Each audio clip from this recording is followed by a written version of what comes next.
informasi lainnya, keterbatasan armada masih menjadi tantangan PT Pelni di tengah kebutuhan pergerakan masyarakat menuju timur Indonesia yang terus meningkat.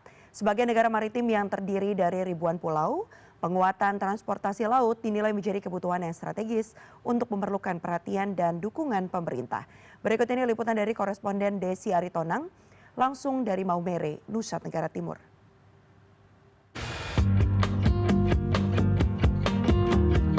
Bagi warga Nusa Tenggara Timur, perjalanan antar pulau menjadi bagian dari kehidupan sehari-hari. Untuk menjangkau keluarga, pekerjaan, kampus, hingga kampung halaman, kapal Pelni menjadi salah satu pilihan transportasi yang diandalkan. Saya berkesempatan melihat langsung suasana kedatangan dan keberangkatan kapal KM Tidar yang telah berusia hampir 40 tahun di Pelabuhan Lorensei, Maumere, NTT. Di lokasi terminal penumpang, saya melihat Ibu Teresia, warga Maumere yang akan berangkat bekerja di Lembata. Dibandingkan harus menaiki kapal motor lanjut dengan bus, Teresia menilai naik kapal lebih efisien baik dari sisi waktu maupun biaya. Iya, terus kalau ini Pelni kan kita biayanya kan murah, terjangkau begitu dari ketimbang kita lewat dari kapal motor ke Larantuka itu kan kalau kapal cepat sekarang kan sudah 135.000 per orang. Kalau naik bus lagi 70.000 lagi. Jadi kalau bisa diperbanyak rutenya ke sana. Ya. Iya, kalau bisa kapal lain juga bisa singgah karena kita tidak ke Maumere saja, kita kan bisa ke Jawa. Sementara itu, Septinus yang berdomisili di Kupang juga mengandalkan kapal Pelni untuk berkunjung ke keluarganya di Maumere.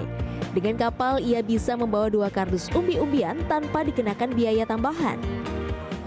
Sering, tapi kalau kadang emergensi saya pakai pesawat, tapi kadang juga saya pakai ferry.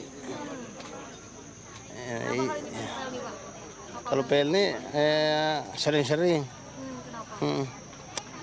Ya mungkin terjangkau begitu. Ya harga tiketnya 200-an. Ketimbang pesawat ya 600-700. Sebelum kapal berangkat, saya mencoba naik ke kapal KM Tidar. Kapal ini mengawali perjalanan dari Kijang, Kepulauan Riau, Jakarta, ke Surabaya, Makassar, Bau-Bau, lalu sampai di Maumere, lalu lanjut ke Larantuka, Lewoleba, dan Kupang. Saya melihat masih banyak penumpang yang menunggu waktu keberangkatan dan tampak dari mereka merupakan penumpang tiket non-seat, alias yang tidak dapat kursi tapi berstatus penumpang. Alhasil mereka diberikan matras sederhana untuk dapat duduk dan tidur selama perjalanan.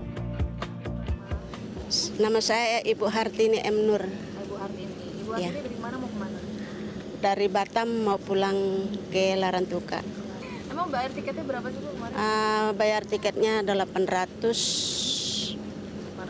Ya, 880. Beli di Kijang. Oke, berapa orang yang berangkat itu? 3 orang. Tapi saya lihat dapatnya ini. Iya, itu karena kehabisan tiket. Oh gitu. Iya, kita harus daripada kita tidak bisa pulang kan harus memilih. Tapi nggak apa-apa di ngemper seperti di tiduran gitu. Alhamdulillah senang. Senang, nyaman ya. Iya. Sudah sering Bu naik kapal? Sering, dari tahun 2024 saya sering. Sudah di kapal ini sudah nggak asing lagi muka saya sama anak-anak saya. Baik tiket dengan seat maupun non-seat penumpang akan mendapatkan 3 kali makanan, pagi, siang, dan malam setiap hari selama perjalanan. Nah, ini banyak kamarnya, ada berapa sih totalnya? Semuanya ada kamar kelas 1 itu mungkin semuanya ada 6, 70, 20, 120. 120 kamar? Kelas 1, 20, bukan 40. Oke. Kelas 2 ada 22 ya, 22 kelas. Oke, saya mau lihat sekarang secara langsung ya, Cap. Silakan. Seperti apa sih? Nah, ini dia fasilitasnya, karena kamar kelas 1. Ini kamar kelas 1. Kelas 1A. Oke. Wah, kasurnya empuk ya, Cap. Ada selimut lengkap. Ada selimut. Terus kemudian pencahayaan. Ya. Ini langsung ke jendela. Oke. Lihat luar. Lihat luar, meja. Ini apa nih, Cap? Asbak. Asbak. Oh, berarti merokok. boleh merokok di dalam kamar ya? Tapi sekarang nggak boleh, ada aturannya. Oh, nggak boleh. Nggak boleh, kalau dulu kan mungkin ya, nggak tahu.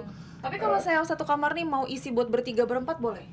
Boleh kalau memang nggak Kalau yang ininya mau nggak apa-apa, tapi kalau mau yang 4 kamar ada kelas 2 untuk 4 tempat tidur.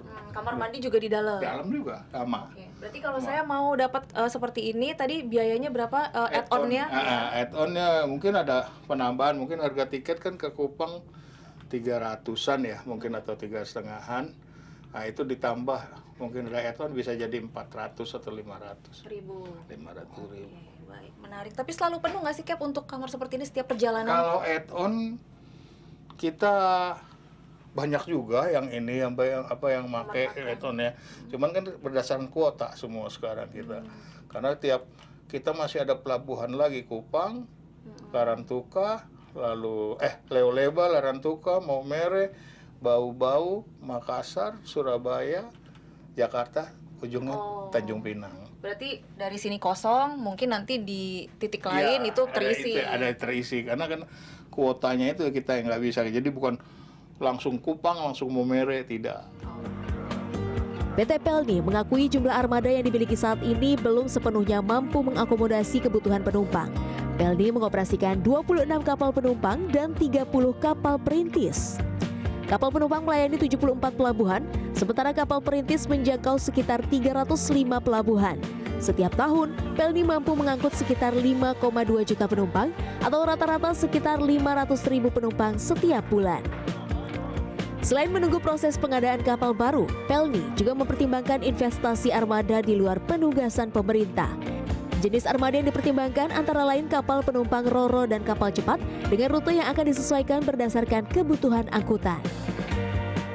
Saat ini animo masyarakat yang cukup banyak, tentunya belum bisa nih mengakomodir seluruh penumpang yang sangat besar gitu loh. Memang kenyamanan penumpang akhirnya menjadi tantangan buat kami gitu loh. Mudah-mudahan dengan next strategi yang ada saat ini yang akan Pelni jalankan untuk menambah armada ini bisa mengurai permasalahan itu dan bisa membuat penumpang lebih nyaman lagi ke depannya. Nah, karakteristik penumpang kapal ini tentunya agak berbeda kalau kita bandingkan dengan moda transportasi lain. Biasanya mereka pergi dengan beberapa orang bergerombol dan membawa barang cukup banyak.